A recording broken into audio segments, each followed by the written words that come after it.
It is times like this you know who your true friends are.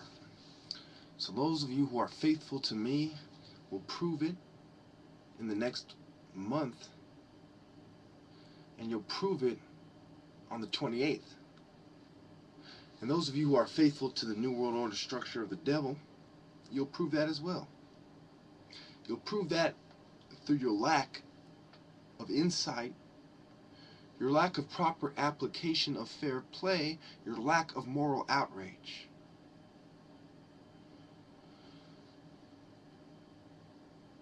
I demand that all those who are loyal to me stop pretending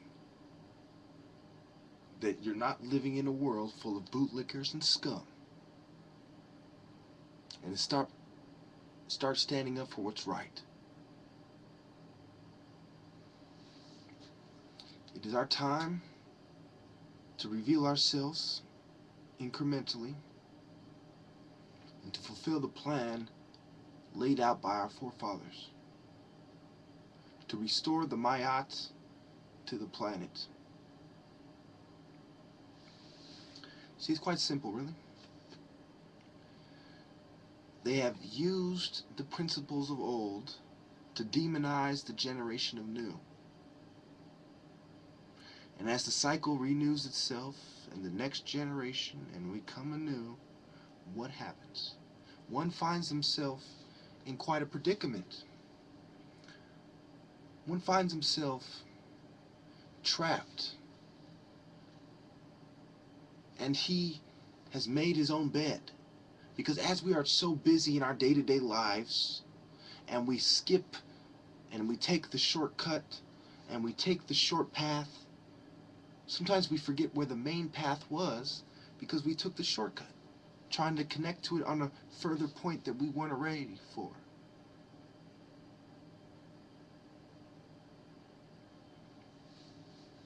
So the time has come where we are going to show our force and our power. Once a man said that I would summon my army together, and he said that he's aligned himself with certain forces and that I wouldn't be able to rise up against them. I believe he said that because he knew that there was animosity there, and he had no idea what he was talking about and what was really in store. He had no idea that the agenda of the New World Order is not to spread Islam. It's not necessarily to spread Christianity either. The agenda of the New World Order is to eliminate all gods. It's to demonize all religions until they're banned and outlawed, and all those who practice a deeper form of insight will be persecuted. Because those are the people who challenge the power of the elite one way or another. Either they see what other people don't see and start bring it to their attention, or they use their power of reverent power to gain followers and to start a subversive movement. The only solution to the root cause of the degradation of society is to address the problem at its source. And the source was the ancient knowledge. And as it went to the second level of it being stolen and manipulated, that is the exact point where the problem begins. So starting at the point where the problem begins, that must be dealt with. Either it must be repaired, or it must be removed and replaced with something new.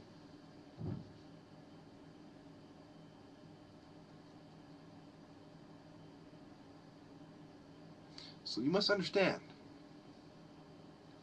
it was the lack of insight, the lack of foresight, the lack of foreknowledge, the lack of understanding what the prophets foretold. That is where they fell short.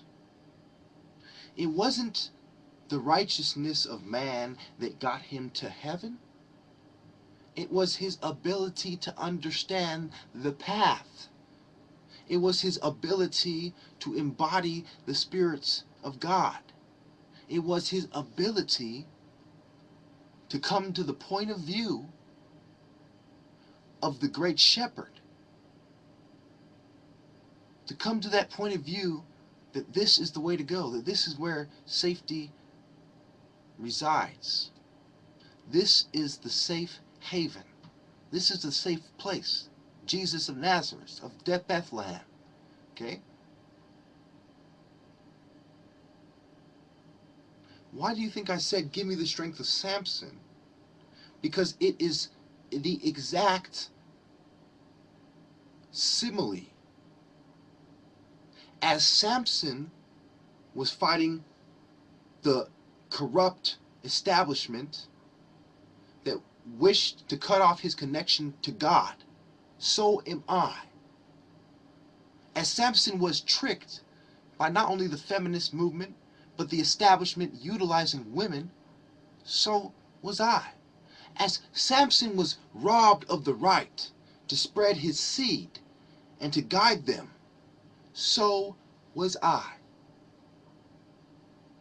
Was Samson wrong for using the power of God to deal with those who are sorcerers, magicians, scientists with their theorems and postulates?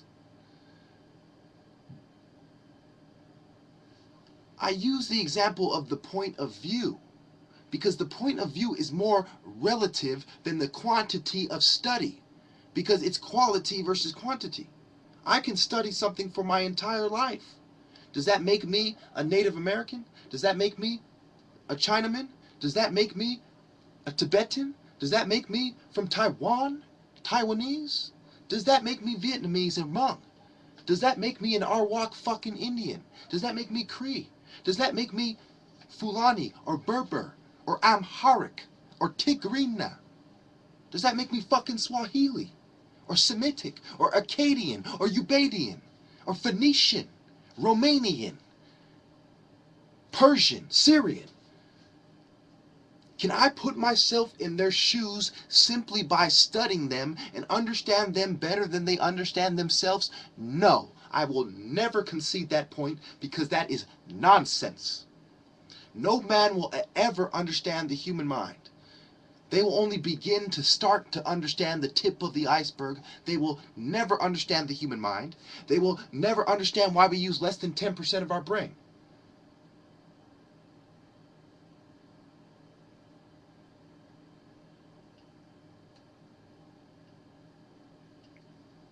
Once you understand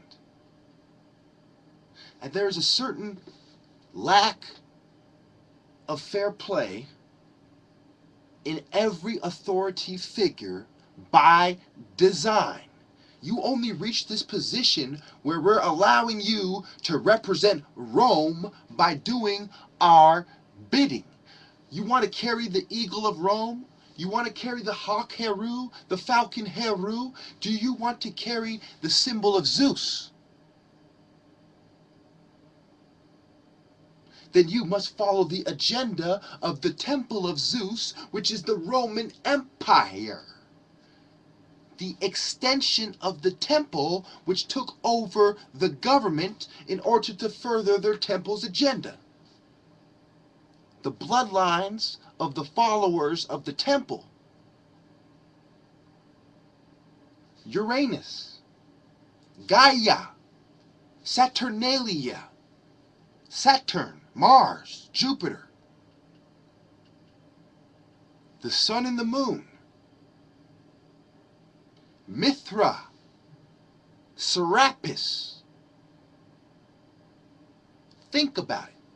Why was the cult of Dionysus meeting right there by the Christians? Why was the cult of Demeter meeting there, right? What was the priestess of On doing in the Bible? Marrying the Jews. What was Melchizedek, whatever the fuck his name was? You know what I'm saying? What was he doing there? Why was he going over there and saying, I agree, Abraham, you are a great man of God. What was he doing there?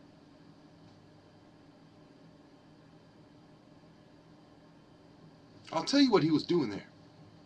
He was furthering the agenda of the cults of the temples.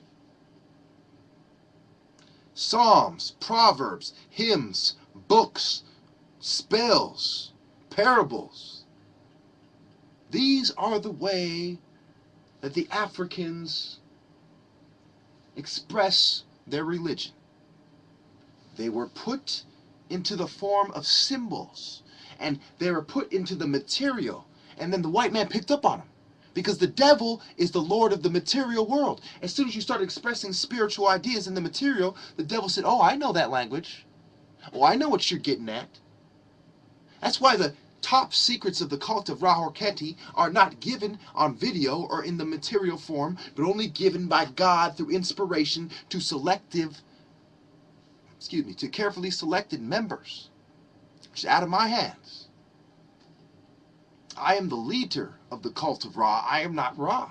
I am the Grand Master. I am the Pharaoh.